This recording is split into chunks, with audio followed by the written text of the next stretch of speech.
Welcome back. In this lecture, we will discuss about a statistical inference method called interval estimation. As we know, in any statistical investigation, it is about generalizing from the information contained in random sample about the population from which the samples are drawn. And we can classify the statistical inference process into estimation of parameters and testing of hypothesis.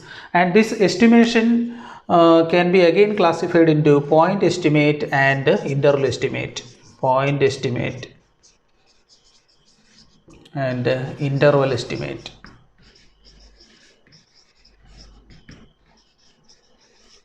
And what is a point estimate? For any population parameter theta, suppose theta is any population parameter, and for this parameter theta, we are suggesting a single value from the random sample taken from this population. That single value is called a point estimate. For example, suppose we are estimating the population mean mu. And if you are suggesting a sample mean as an estimate of that population mean mu, that sample mean is called a point estimate. That will be a single value. In interval estimate, we are suggesting an interval within which this true population parameter lies with some pre-assigned probability, say 1 minus alpha. And this open interval AB is called the interval estimate for the parameter theta. And this interval will contain the true population parameter theta with the confidence level 1 minus alpha, or we are sure that this interval, open interval AB, will contain the true population parameter in 1 minus alpha into 100% confidence. So that interval is called a confidence interval for the population parameter theta. In interval estimation, we are trying to find out these parameters, that means this lower bound and upper bound, for which a true population parameter theta can lie with a pre-assigned probability 1 minus alpha. And this interval is called 1 minus alpha into 100% confidence interval for the population parameter theta. First, we will discuss about the construction of a confidence interval for the population parameter population mean mu. From the sampling distribution of the sample mean, we know that the sample mean x bar is normally distributed, asymptotically normal, with the population mean mu and the standard deviation sigma by root n. Or if we standardize this into a variable, say z, then z is equal to x bar minus mu divided by sigma by root n follows standard normal distribution n01. And from this standard normal curve,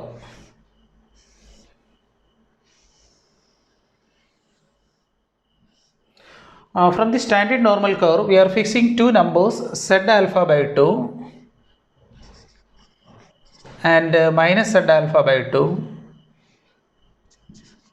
so that these tail probabilities are alpha by 2 each. This is alpha by 2 and this tail probability is also alpha by 2.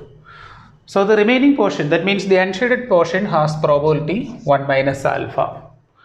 So we are looking for two numbers, minus z alpha by 2 and plus z alpha by 2, so that this standardized random variable can lie between these two numbers with the probability 1 minus alpha.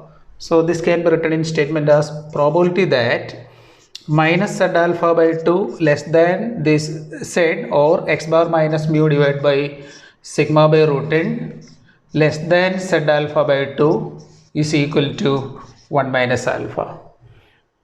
And using some algebra, we can simplify this expression so that the middle expression contain only mu and the lower bound and upper bound are calculated accordingly.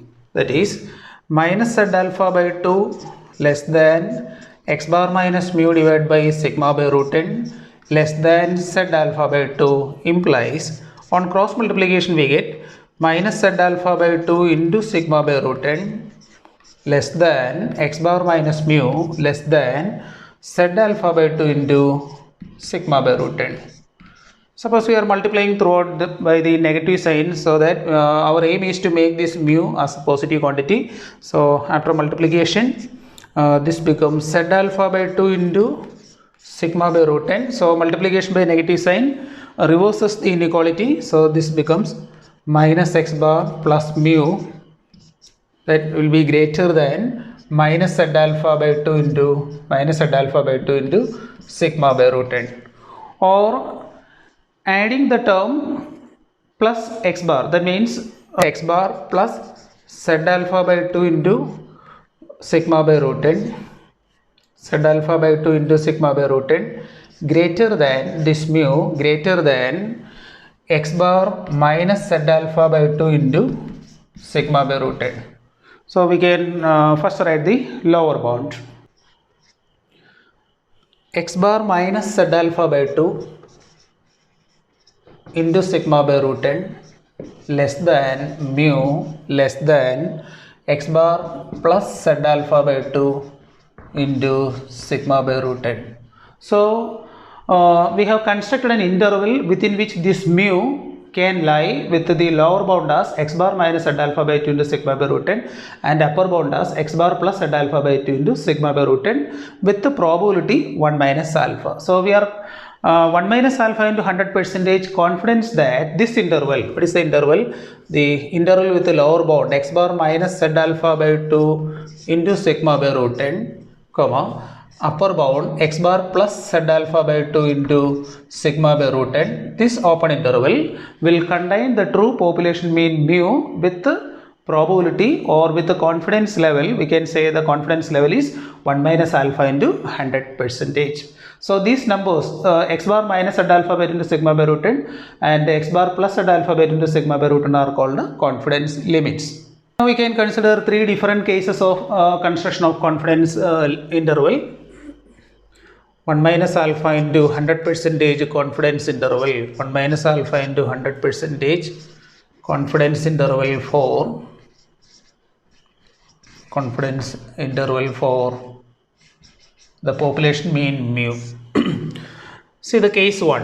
Case 1 means the population standard deviation sigma is known and sample size is large. Large sample sigma known. For large sample sigma known, the confidence interval is x bar minus z alpha by 2 into sigma by root n and upper limit x bar plus z alpha by 2 into sigma by root n. Case 2.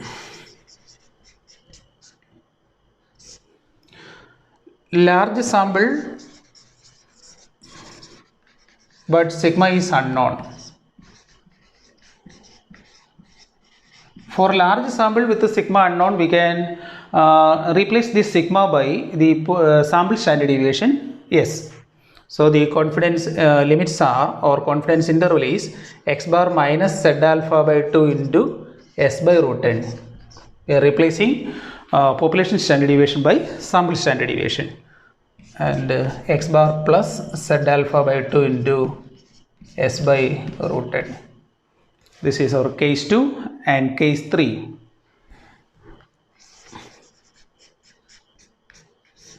Small sample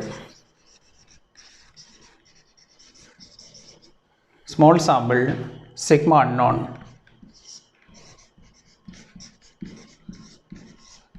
For small sample, we know that the sampling distribution of the sample mean is not normal distribution, but it follows T distribution with the n-1 degrees of freedom.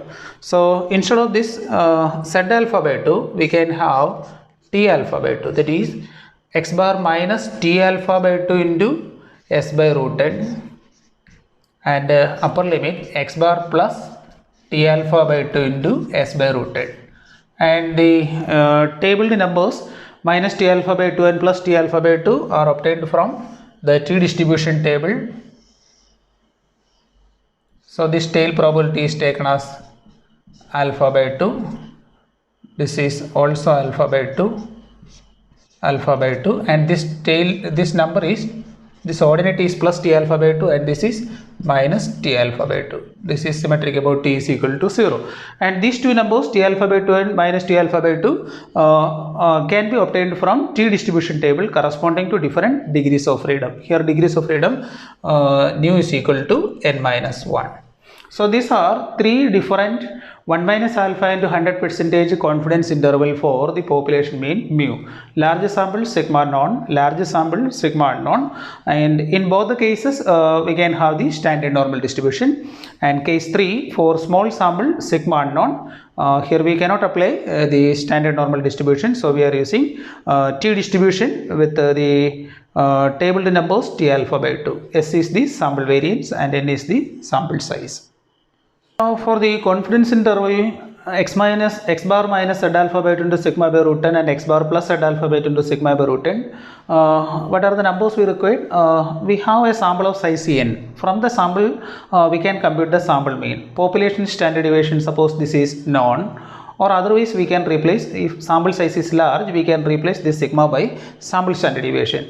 Then the remaining number is z alpha by 2. And for normal distribution, this z alpha by 2 corresponds to the probability, tail probability alpha by 2. See, for the first case, suppose we are constructing a 90% confidence interval.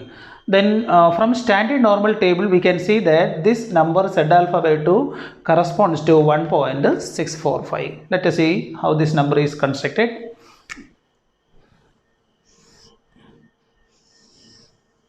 Suppose we are constructing a 90% confidence interval. For 90% confidence interval means 1 minus alpha into 100%. That is our 90%. So what is alpha? Alpha is equal to 10%. Okay, alpha is 10% or this is 0.1. When our alpha is 0.1, this tail probability becomes 0.05. This is 0.05. This tail probability is also 0.05. And we know that this standard normal distribution is symmetric about z is equal to 0. So this remaining area, that means 0 up to this z alpha by 2. So see, this is our z alpha by 2.